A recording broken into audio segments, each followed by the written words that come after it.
Kuwait की एक इमारत में बुधवार की सुबह आग लगने से 42 लोगों की मौत हो गई, वहीं कई अन्य लोग घायल हो गए। मरने वालों में कई भारतीय भी शामिल हैं। इस घटना में जान गंवाने वाले लोगों में से अब तक नागरिकों की पहचान हो सकी है 5 की, जो कि केरल के रहने वाले थे। शव की पहचान में अग्निकांड में मरने वाले ज्यादातर केरल और तमिलनाडु के लोग हैं। वहीं इस हादसे की खबर के बाद दोनों राज्यों के परिवारों में गम का माहौल है। प्रधानमंत्री ने कुवैत में आग की घटना से संबंधित स्थिति की समीक्षा के लिए कल बैठक की। पीएम मोदी ने कुवैत में आग लगने की घटना में मृतकों के परिवारों के प्रति संवेदना व्यक्त की है और घायलों के शीघ्र स्वस्थ होने की कामना की। प्रधानमंत्री राहत कोष से मृतक भारतीय नागरिकों के परिवारों को 2-2 लाख रुपए की आर्थिक मदद देने की घोषणा की गई है। आपको बता दें कि कुवैत अग्निकांड में केरल के कोल्लम जिले के एक परिवार को सूचना मिली कि उनके परिवार के सदस्य शमीर की कुवैत में अग्निकांड में मौत हो गई। शमीर कोल्लम जिले के मूल निवासी हैं। वो उमरुद्दीन के बेटे हैं। शमीर पिछले 5 साल से कुवैत में ड्राइवर के तौर पर काम कर रहे थे।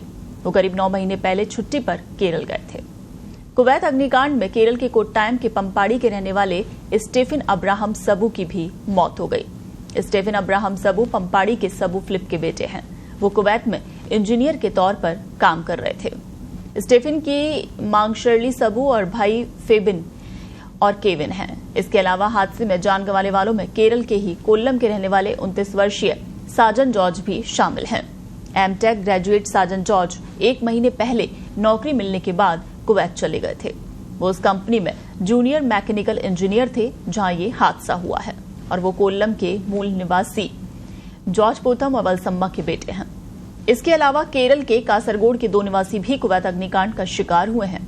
ठिकारीपुर के मूल निवासी केलू पोनमलेरी एनबीटीसी ग्रुप में प्रोडक्शन इंजीनियर के पद पर कार्यरत थे। उनकी पत्नी केएन मणि पंचायत कर्मचारी हैं और उनके 2 बेटे हैं। वहीं दूसरे मृतक की पहचान 34 वर्षीय रंजीत के रूप में हुई है, जो पिछले 10 वर्षों से कुवैत में काम कर रहे थे। केरल के मुख्यमंत्री पिनाराई विजयन ने बुधवार को विदेश मंत्री एस जयशंकर को पत्र लिखकर कुवैत में आग लगने की घटना में केंद्र के हस्तक्षेप की मांग की।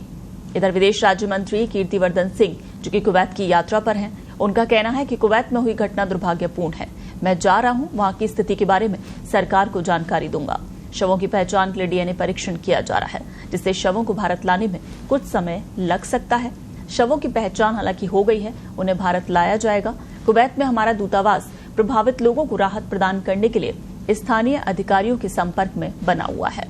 दूतावास ने परिवार के सदस्यों से संपर्क करने के लिए एक हेल्पलाइन नंबर 9656550526 व्हाट्सएप और नियमित कॉल के लिए जारी किया है।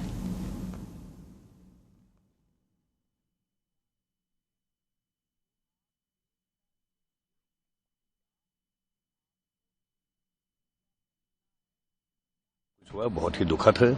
हम लोग बहुत चिंतित हैं, माननीय प्रधानमंत्री जी बहुत चिंतित हैं और मैं वहीं जा रहा हूं और वहां जाके जो सिचुएशन है उसको देखना है। हमारे एम्बेसी के सभी अधिकारी लोग वहां पे लगे हुए हैं, कई बार सब घायलों को देख चुके हैं और उसका सारा प्रबंध वहां किया जा रहा है और मैं इसी के लिए वहां माननीय प्रधानमंत्री जी मुझे भेज रहे हैं, मैं वहीं जा रहा हूं और वहां जाकर जैसा भी होगा, जो यथास्थिति होगी, जो सही सिचुएशन होगी, उसकी जानकारी मैं अपनी सरकार को दे दूंगा।